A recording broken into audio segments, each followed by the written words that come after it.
તો ફાગણ સુદ પૂનમના પાવન અવસર પર ડાકોર ધામમાં ભક્તિનો અદ્ભુત માહોલ સર્જાયો હતો।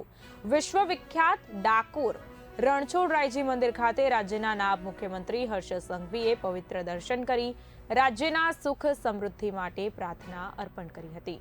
ફાગણી પૂનમ મહોત્સવ 2026 નિમિત્તે તેઓએ રાજા રણછોડરાયજીના ચરણોમાં નમન કરી ખેડા જિલ્લાની સાથે સમગ્ર ગુજરાતના નાગરિકોની સુખાકારી, શાંતિ અને સમૃદ્ધિ માટે મંગલ કામનાઓ વ્યક્ત કરી।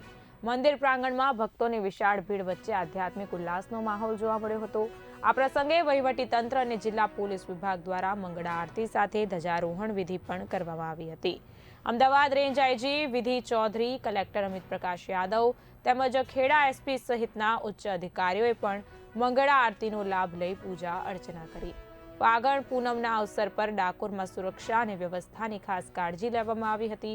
ભક્તોને કોઈ અસુવિધા ન થાય તે માટે પોલીસ વિભાગ અને તંત્ર દ્વારા સૂચિત આયોજન કરવામાં આવ્યું હતું।